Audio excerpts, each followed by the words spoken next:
Welcome to VMR reviews. Bigg Boss season 8 episode 4 review నేను ఇప్పుడు ఇవ్వబోతున్నా.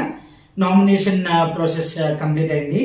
నామినేషన్ లో బేబక్క, సోనియా, శేఖర్ భాష, విష్ణుప్రియ, పృథ్వీ, మణికంఠ ఉన్నారు.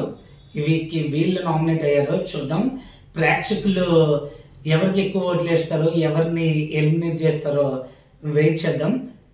ఈ నామినేషన్ ప్రాసెస్ లో మనం ఇప్పుడు ఎక్కువగా మాట్లాడుకోవాల్సింది ఏంటంటే మణికంఠ కోసం. మణికంఠ నామినేషన్ ప్రాసెస్ లో చాలా ఎమోషనల్ ఫీల్ అయ్యాడు, చాలా ఎక్కి ఏడ్చాడు కూడా. మణికంఠ లైఫ్ లో జరిగిన బ్యాడ్ సిచ్యువేషన్స్ ని అందరికి గుర్తు చేస్తూ దాని గురించి మాట్లాడుతూ చాలా చాలా గట్టిగా ఏడ్చాడు. వాళ్ళ స్టెప్ ఫాదర్ కోసం, వాళ్ళ మదర్ కి అంత్యక్రియలు జరిపించడానికి తన దగ్గర డబ్బులు లేకపోతే కలెక్ట్ చేసి అంత్యక్రియలు జరిపించాడని, వాళ్ళ పాప తనకి చాలా దూరంగా ఉంది, పాపని దగ్గరగా తెచ్చుకోవాలని, ఇలా అంతా మొత్తం తన బ్యాడ్ సిచ్యువేషన్స్ ని చెప్తూ చాలా అంటే చాలా బాధపడ్డాడు. అప్పుడు అభినయ్ నవీన్ ఒకటి చెప్పాడు, అది నిజంగా ఆ మాట నచ్చింది. మన ప్రతి ఒక్కరి లైఫ్ లోని చాలా బ్యాడ్ సిచ్యువేషన్స్ ఉంటాయి. ఆ బ్యాడ్ సిచ్యువేషన్ ని బిగ్ బాస్ లో ప్రతి ఒక్కసారి వాటిని తీసుకొచ్చి దానికోసం మాట్లాడితే మనమే లో అయిపోతాం అని చెప్పి, బిగ్ బాస్ లోపలికి వచ్చినప్పుడే మనం ఏ ఛాలెంజెస్ అయినా ఫేస్ చేయడానికి రెడీగా ఉంటాము అని మెంటల్ గా కూడా బిగ్ బాస్ టీం వాళ్ళు ప్రిపేర్ చేస్తారు. వాళ్ళు జరిపే ఇంటర్వ్యూస్ లో కూడా సైకలాజికల్ గా ఉండే క్వశ్చన్సే ఉంటాయి.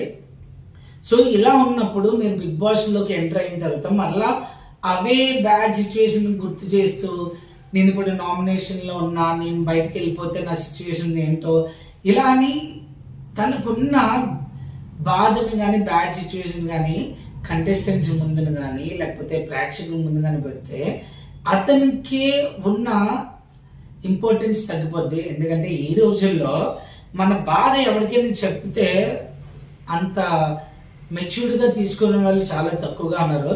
అని చెప్పాల్సిన అవసరం లేదని నా అభిప్రాయం. ఎప్పుడైనా బిగ్ బాస్ నీ యొక్క పాస్ట్ లో జరిగిన బ్యాడ్ మూమెంట్స్ కానీ, గుడ్ మూమెంట్స్ కానీ, లవ్ స్టోరీ అని ప్రత్యేకంగా ఎపిసోడ్లు అడిగితే చెప్పాలి, కానీ ప్రతిసారి ఇదే రిపీట్ చేయడం కరెక్ట్ కాదని నా అభిప్రాయం. మణికంఠ ఫీల్ అయిన ఎమోషన్ ని బిగ్ బాస్ గమనించి కన్ఫెషన్ రూమ్ లోకి పిలిచాడు.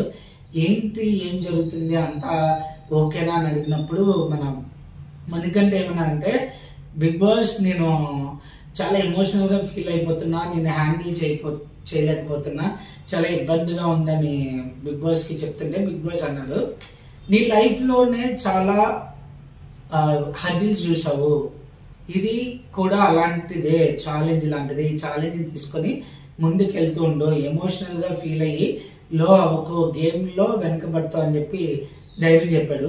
ఆ తర్వాత మన మణికంఠ ఇలా ఫ్రస్ట్రేట్ అవుతూ, డిప్రెషన్ ఫీల్ అవుతూ, స్ట్రెస్ ఫీల్ అవుతూ, తను సడన్ గా తన హెయిర్ కి ఉన్న హెయిర్ ప్యాచ్, అదే విగ్ ని తీసేసి నేను చాలా ట్రాన్స్పరెంట్ గా ఉంటా, ఇంతకంటే ట్రాన్స్పరెంట్ గా ఎవరు ఉంటారని చెప్పి చాలా స్ట్రెస్ గా ఫీల్ అవుతుంటే మన కంటెస్టెంట్స్ వాదొచ్చారు. బట్ నాకు అనిపిస్తుంది ఏంటంటే మణికంఠ చాలా స్ట్రెస్ ఫీల్ అవుతున్నాడు, ఎమోషనల్ గా ఫీల్ అవుతున్నాడు. తన గేమ్ ని చేంజ్ చేసుకొని నెమ్మదిగా ఆడితే డెఫినెట్లీ ఒక డిఫరెంట్ చేంజ్ అనేది ఉంటుందని చెప్పి, అండ్ ఒక విధంగా కంటెస్టెంట్స్ కూడా కొందరు తనని పోక్ చేస్తున్నారు, ఒంటరిగా ఉంటున్నావు, ఎమోషనల్, ఇది ఎమోషనల్ సింపతి కార్డు చూపిస్తున్నావా ఇలా ఇలా అని చెప్పి. బట్ తన ఎమోషన్ అయితే రాంగ్ కాదు, బట్ ప్రతిసారి చూపించడం అనేది కరెక్ట్ కాదు. ఈ కంటెస్టెంట్స్ కూడా తన ఎమోషన్ చెప్పుకుంటున్నాడు, సింపతి కార్డ్ చూపించట్లేదు అనేది కూడా అర్థం చేసుకోవాలి.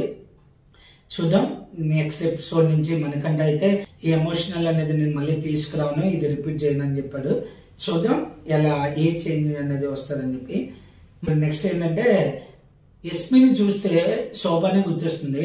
లాస్ట్ ప్రతి దానికి అని ఇలా క్లాప్స్ కొట్టి చెప్పేది కదా, అలా అన్నప్పుడు చాలా చాలా చూడడానికి చిరాకు ఉంటుంది.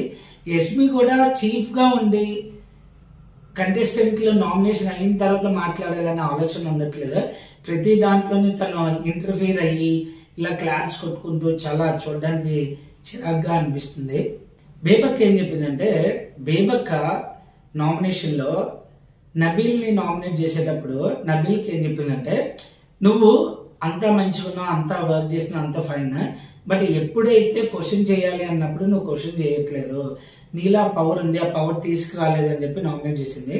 నామినేషన్ అయిపోయిన తర్వాత మరలా నబీల్తో, నబీల్ నీలో పవర్ ఉంది, ఆ ఫైల్ ఉంది, క్వశ్చన్ చేసే ఇది నీకు రావాలి, అందుకే నేను నామినేట్ చేశాను.